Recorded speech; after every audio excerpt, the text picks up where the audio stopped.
আধুনিক যুগের খামার গড়াতে এখন একটা জিনিস মানুষকে খুবই আকর্ষণ করছে, আর সেটা হলো কোয়েল পাখির ব্যবসা, যাতে রয়েছে প্রচুর সম্ভাবনা এবং অবিশ্বাস্য রকমের লাভ। কোয়েলের ব্যবসা শুধু ডিম নয়, মাংসের জন্যও করা হয়।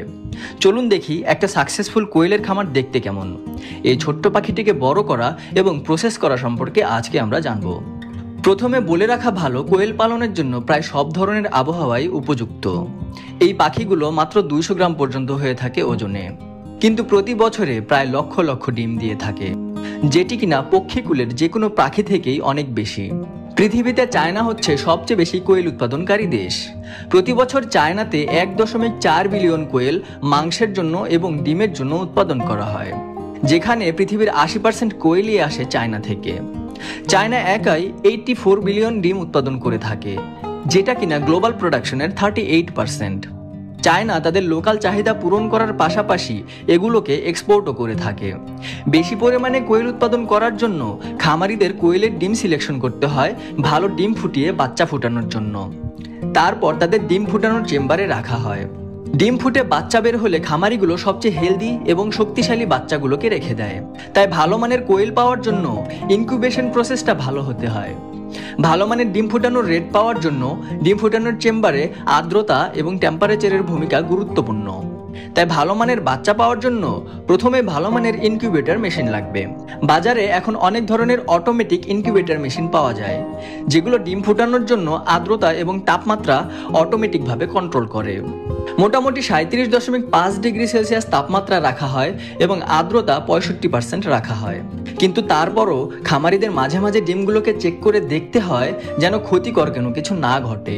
ডিমের কুসুমগুলো যেন খোলসে আটকে না যায়, এর জন্য ডিমগুলোকে উল্টে পাল্টে দিতে হয়।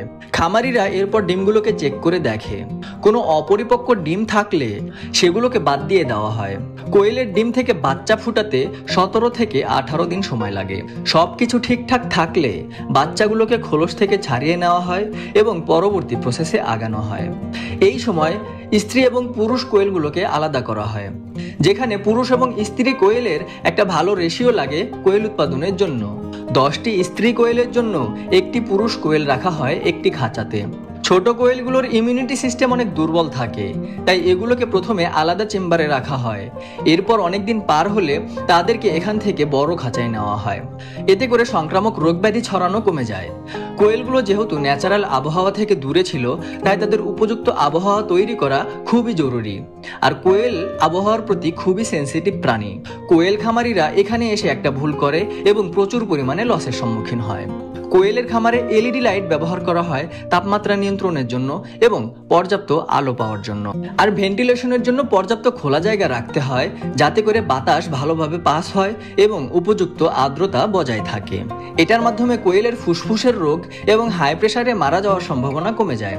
খামারিদের কোয়েলকে পর্যাপ্ত পরিমাণে বিশুদ্ধ পানি দিতে হয়, যেন তারা পিপাসা নিবারণ করতে পারে।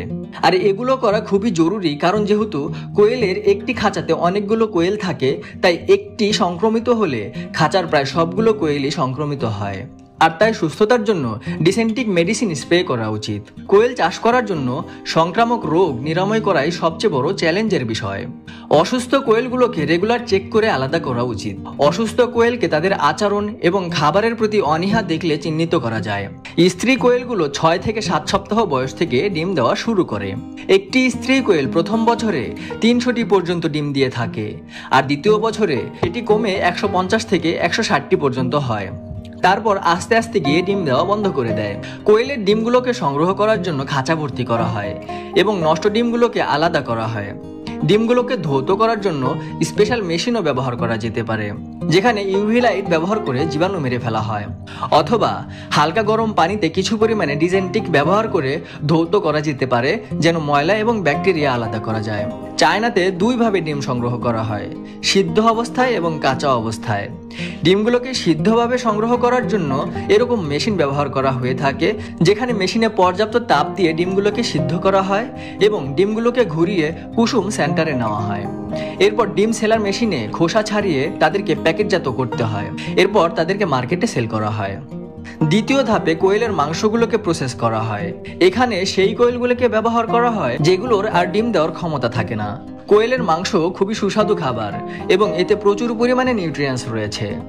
ভালো পরিমাণে কোয়েলের মাংস পাওয়ার জন্য কোয়েলের ওজন ভালো হতে হয়। এর জন্য ফুড সিলেকশন খুবই জরুরি। কোয়েলের ভালো গ্রোথের জন্য মাছের ফিড এবং ভুট্টার ফিড উপযুক্ত। অন্যান্য পোল্ট্রি ফার্মের মতো কোয়েলের ফার্মে খরচ অনেক কম হয় এবং প্রফিট অনেক বেশি হয়। চাইনিজ খামারিদের অত বেশি পরিমাণে নলেজ নেই, তারপরও তারা কোয়েলের শুধু স্বাস্থ্যের যত্ন নিয়ে এবং নিয়মিত খামার পরিষ্কার করে আজকে অনেক লাভবান। আর এতে করে তারা ভালো পরিমাণে কোয়েল উৎপাদন করে এখন সফল। একজন গ্রামের চাষির জন্য কোয়েল পালন করে অনেক টাকা আয় করছে এবং লাভবান হচ্ছে। আর আধুনিক যুগে এসে কোয়েলের মাংস এবং ডিমের চাহিদাও দিনে দিনে বেড়ে যাচ্ছে কোয়েলের পুষ্টিগুণ এবং নিউট্রিশনের কথা চিন্তা করে। কোয়েলের পালকগুলোকে ভালোভাবে ছাড়িয়ে ভিতরের অপ্রয়োজনীয় অর্গানকে ফেলে দিয়ে কোয়েলের মাংসগুলোকে প্রসেস করা হয়। এরপর তাদেরকে প্রসেস করে বাজারজাত করা হয়। চায়নার বাইরেও এশিয়ার বিভিন্ন দেশে কোয়েল এখন খুবই জনপ্রিয় খাবার এবং এটি স্ট্রিট ফুড হিসেবে প্রচুর পরিমাণে বিক্রি হয়।